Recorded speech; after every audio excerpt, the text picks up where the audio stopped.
Hello friend, SP education में आपका हार्दिक स्वागत है। आज की क्लास में हम लोग बात करने वाले हैं अर्थशास्त्र की। हम लोगों की ये पार्ट 2 रहने वाली है। अगर हम लोग बात करते हैं तो हम लोगों ने सेक्शन ए के बारे में मैंने आप लोगों को बताया था। सेक्शन ए के बारे में जिसे हम लोग खंड ए कह सकते हैं।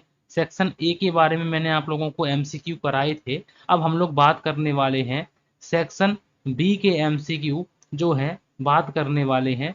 सेक्शन बी के एमसीक्यू जो है उनकी हम लोग बात करने वाले हैं। और ये क्लास जो है आप लोगों की किसकी है, तो ये क्लास आप लोगों की अर्थशास्त्र की क्लास है। अगर आप लोगों को क्लास अच्छी लगती है तो प्लीज आप लोग इसको लाइक करें, शेयर करें। ठीक है, तो चलिए क्लास को शुरू करते हैं। और ये क्लास जो है इसमें कुछ क्वेश्चन आप लोगों के एमसीक्यू हैं और कुछ क्वेश्चन आप लोगों के अति लघु उत्तरीय प्रश्न है। अति लघु उत्तरीय प्रश्न, अति लघु उत्तरीय प्रश्न भी हैं, तो उनकी हम लोग क्लास को करेंगे। और भी क्लासें हैं आप लोगों की, एग्जाम बहुत ही नज़दीक हैं आप लोगों के। तो बस आप लोग एग्जाम में जुट जाइए और मेहनत करिए, जिससे आप लोगों के अच्छे से अच्छे आप लोगों के नंबर आ सकें। तो चलिए शुरू करते हैं क्लास को। और सबसे पहला क्वेश्चन लिखा हुआ है कि ब्रिटिश जो है, अगर हम लोग बात करते हैं क्वेश्चन नंबर 1 की, और लिखा हुआ है कि ब्रिटिश शासन काल में भारतीय अर्थव्यवस्था थी। मतलब कि ब्रिटिश शासन काल में भारतीय अर्थव्यवस्था कैसी अर्थव्यवस्था थी। भारतीय अर्थव्यवस्था जो है वो कैसी अर्थव्यवस्था थी। इसका सही आंसर आप लोगों को बताना है। अर्ध सामंतवादी अर्थव्यवस्था थी, अर्थ सामंती अर्थव्यवस्था थी, विच्छेदित अर्थव्यवस्था थी, या फिर उपनिवेशिक अर्थव्यवस्था थी, या फिर ये सभी जो है इसका सही आंसर हो जाएगा। तो याद रखिए कि ब्रिटिश शासन काल में जो भारतीय जो अर्थव्यवस्था थी वो कैसी अर्थव्यवस्था थी। तो भारतीय अर्थव्यवस्था जो है वो अर्ध सामंतीवादी, विच्छेदित अर्थव्यवस्था और उपनिवेशिक अर्थव्यवस्था थी। तो इसका सही आंसर हम लोगों का क्या हो जाएगा, तो इसका राइट आंसर जो है वो हो जाएगा डी ऑप्शन, बिल्कुल सही आंसर हो जाएगा। कि मतलब ये सभी जो है इस ये अर्थव्यवस्था थी। उसके बाद नेक्स्ट क्वेश्चन में लिखा हुआ है, और क्वेश्चन नंबर की बात करते हैं। और क्वेश्चन नंबर 2 में लिखा हुआ है, क्वेश्चन नंबर 2 की बात करते हैं कि ब्रिटिश काल में, क्वेश्चन नंबर 2 में लिखा हुआ है कि ब्रिटिश काल में भारत की राष्ट्रीय आय की गणना का प्रथम प्रयास जो है किया था। मतलब कि ब्रिटिश काल में अंग्रेजों के समय में, अंग्रेजों के समय में, अंग्रेजों के समय में, अंग्रेजों के समय में भारत की राष्ट्रीय आय, जिसे हम लोग कह देते हैं नेशनल इनकम, नेशनल इनकम की जो है गणना, नेशनल इनकम की गणना का प्रथम प्रयास या पहला प्रयास किसने किया था। तो याद रखिए कि वो फिडले सिराज थे, या फिर विलियम डिग्बी साहब थे, या फिर दादा भाई नरौजी साहब थे, या फिर B.K.R.B. राव थे। तो इसके सही आंसर बताने हैं कि ब्रिटिश काल में भारत की राष्ट्रीय आय की गणना का प्रथम प्रयास जो है, पहला प्रयास दादा भाई नरौजी ने किया था। तो इसका सही आंसर क्या हो जाएगा, तो इसका राइट आंसर हो जाएगा, इस क्वेश्चन का जो सही आंसर है वो हो जाएगा सी ऑप्शन, बिल्कुल सही आंसर हो जाएगा। उसके बाद नेक्स्ट क्वेश्चन में लिखा हुआ है, और क्वेश्चन नंबर की बात करते हैं। और क्वेश्चन नंबर में लिखा हुआ है, 3 नंबर क्वेश्चन में लिखा हुआ है कि जीवन यापन कृषि में कृषक जो है किस प्रकार से होते हैं। तो देखो कृषि जो होती है, अगर हम लोग कृषि की बात करते हैं तो कृषि जो होती है वो कितने प्रकार की होती है, 2 प्रकार की। एक होती है हम लोगों की निर्वाह कृषि, एक होती है निर्वाह कृषि, और एक होती है हम लोगों की वाणिज्यिक कृषि, वाणिज्यिक कृषि होती है। तो एक तरीके से हम लोगों की ये 2 प्रकार होते हैं। कृषि के जो 2 प्रकार हैं, ये 2 प्रकार होते हैं कि एक होती है निर्वाह कृषि और एक होती है आदिम, सॉरी, एक होती है वाणिज्यिक कृषि। अब अगर हम लोग बात करते हैं कि निर्वाह कृषि कितने प्रकार की होती है, तो निर्वाह कृषि को भी हम लोग दो भागों में बांट देते हैं। अब वो दो भाग कौन कौन से हैं, तो एक को कहते हैं हम लोग, अगर हम लोग एक की बात करते हैं तो एक को कहते हैं गहन कृषि, गहन कृषि, और दूसरे को कहते हैं आदिम कृषि।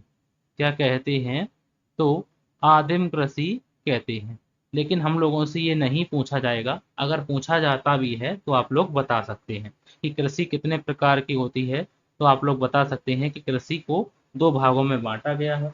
एक होती है वाणिज्यिक कृषि, एक होती है वाणिज्यिक कृषि, तो एक होती है निर्वाह कृषि।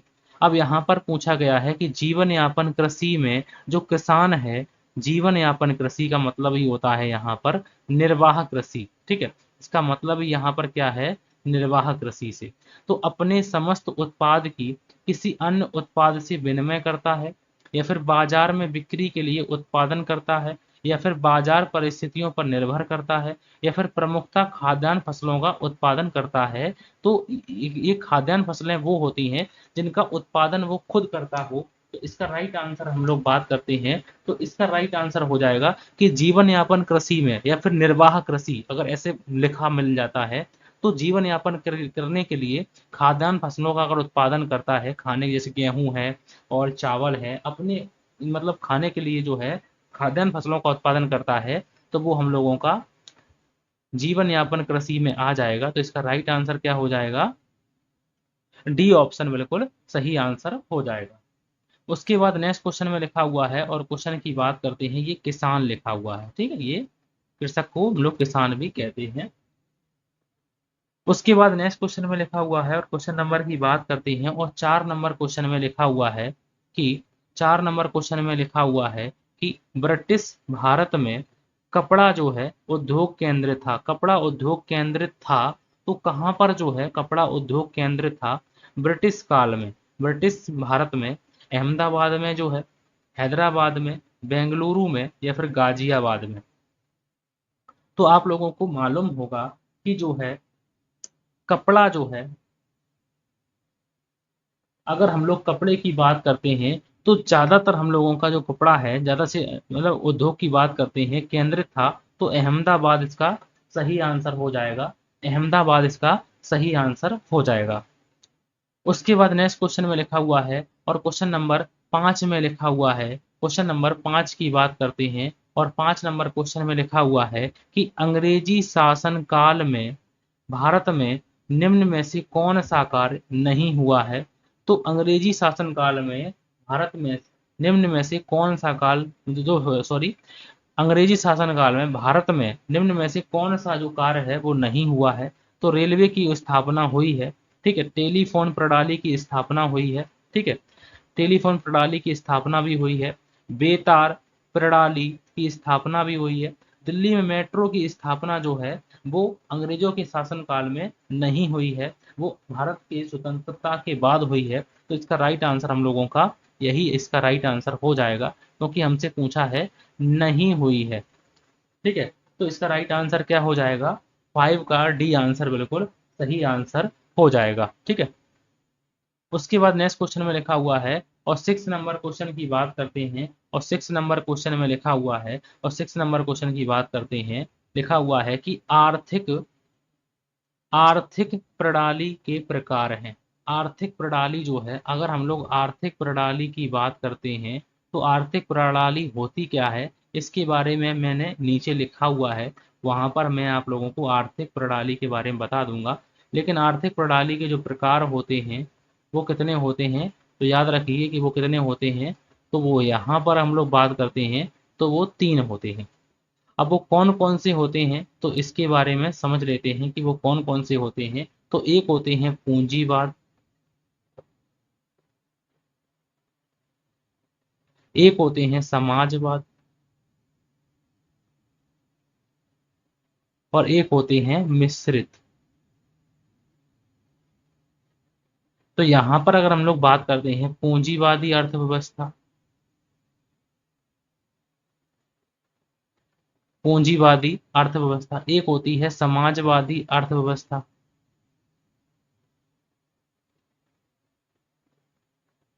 समाजवादी अर्थव्यवस्था, और एक होती है मिश्रित अर्थव्यवस्था। तो ये जो आर्थिक प्रणाली के प्रकार हैं, तो ये तीनों ही होते हैं, पूंजीवादी, समाजवादी और मिश्रितवादी। यहाँ से क्वेश्चन आए हैं, तो इनको आप लोग जरूर करिए।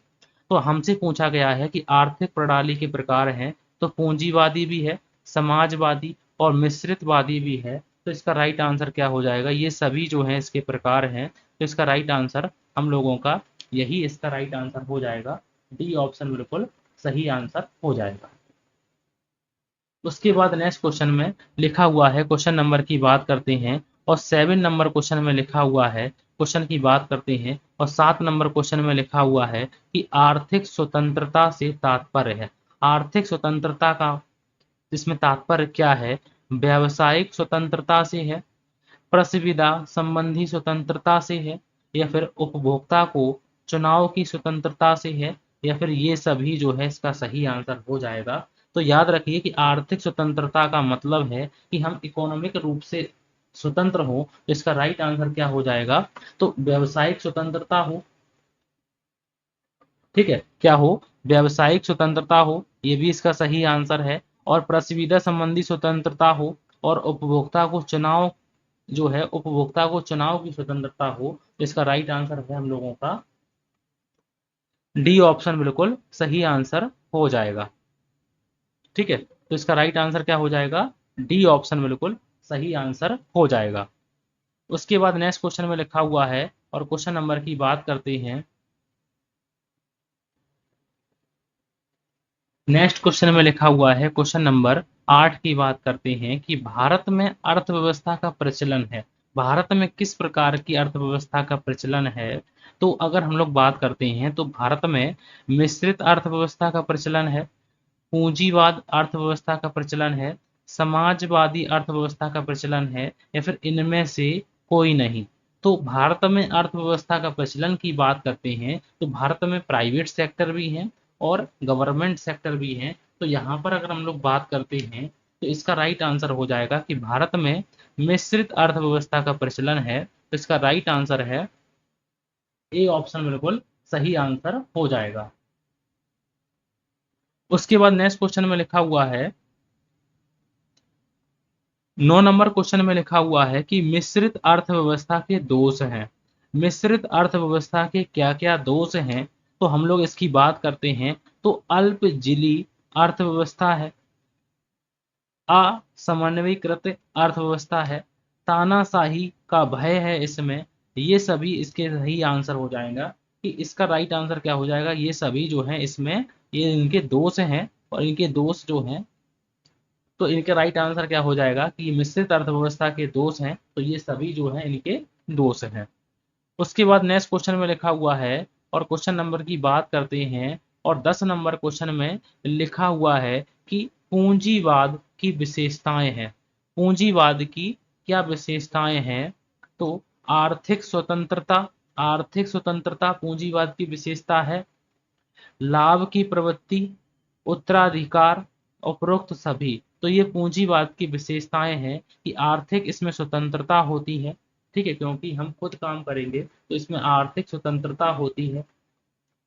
उसके बाद लाभ की प्रवृत्ति इसमें होती है, और उत्तराधिकार का इसमें होता है।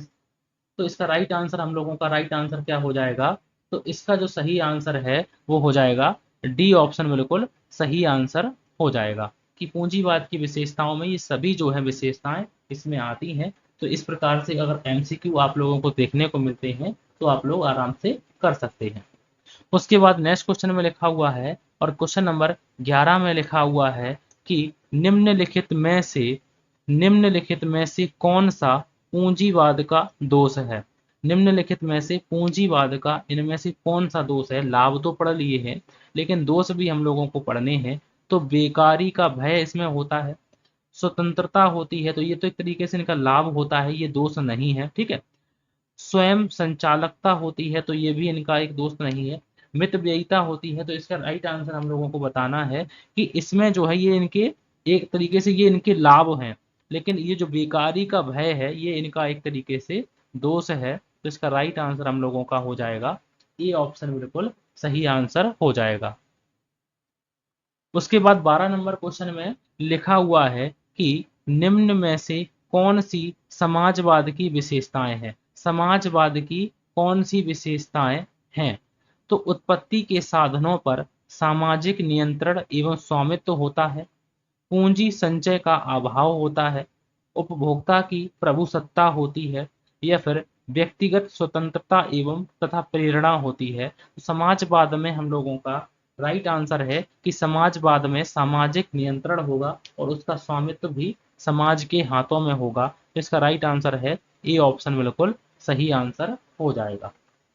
उसके बाद नेक्स्ट क्वेश्चन में लिखा हुआ है, और क्वेश्चन नंबर नेक्स्ट में लिखा हुआ है कि योजना आयोग का गठन किया गया है, या योजना आयोग का गठन जो है कब किया गया है? 1947 में, 1950 में, 1951 में, या फिर 1971 में। तो योजना आयोग का गठन जो है वो कब किया गया है? तो याद रखिए कि योजना आयोग का गठन जो है 1950 में किया गया है। तो इसका राइट आंसर है बी ऑप्शन, बिल्कुल सही आंसर हो जाएगा।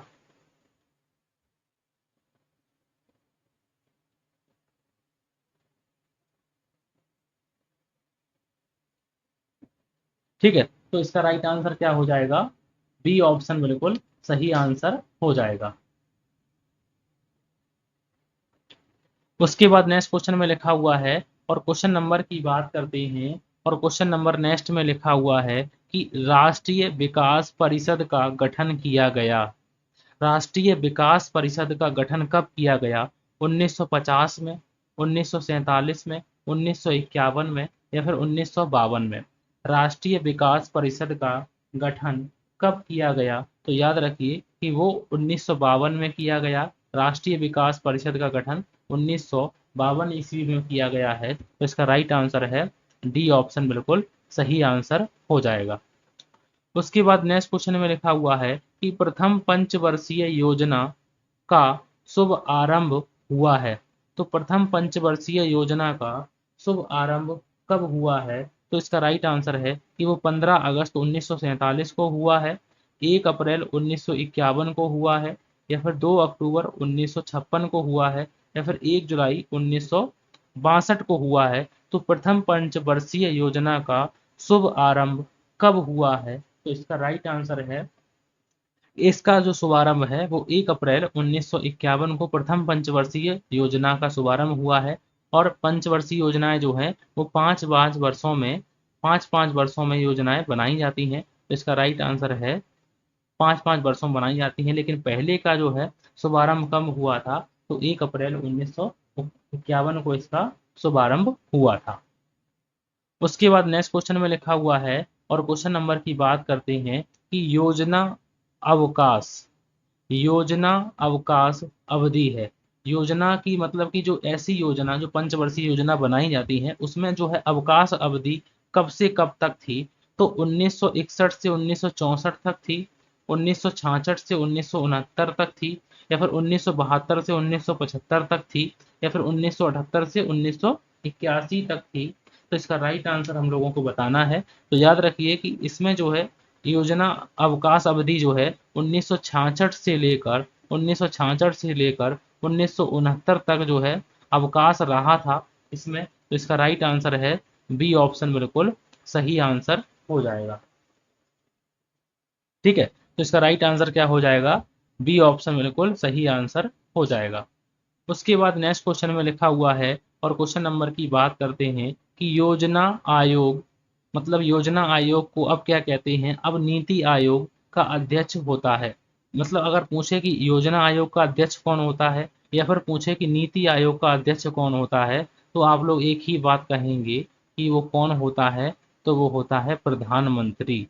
कौन होता है? तो वो प्रधानमंत्री होता है। इसका राइट आंसर हो जाएगा ए ऑप्शन ही इसका सही आंसर हो जाएगा। ठीक है, तो इसका राइट आंसर क्या हो जाएगा? ए ऑप्शन बिल्कुल सही आंसर हो जाएगा। उसके बाद नेक्स्ट क्वेश्चन में लिखा हुआ है, और क्वेश्चन नंबर की बात करते हैं कि भारत की दूसरी पंचवर्षीय योजना की अवधि है। भारत की दूसरी पंचवर्षीय योजना की जो अवधि है, प्रथम जो है 1951 से लेकर 1956 तक थी। तो द्वितीय वाली जो होगी वो 1956 से लेकर 1961 तक होगी। ठीक है, तो वो द्वितीय वाली कितनी होगी, 1956 से लेकर 1961 तक होगी। तो इसका राइट आंसर होगा सी ऑप्शन, बिल्कुल सही आंसर हो जाएगा। ठीक है, तो आज की क्लास में हम लोगों ने 18 क्वेश्चंस किए हैं। अगली क्लास में मैं आप लोगों को अति लघुत्तरी प्रश्न भी इसके कराने वाला हूँ। बहुत ही अच्छे जो जो महत्वपूर्ण क्वेश्चन है उनको मैं आप लोगों को कराने वाला हूँ। तो बस आप लोग जुड़े रहिए, क्लासों को करते रहिए और अपनी सेल्फ स्टडी भी करते रहिए। तो आज की क्लास के लिए थैंक यू फॉर वॉचिंग।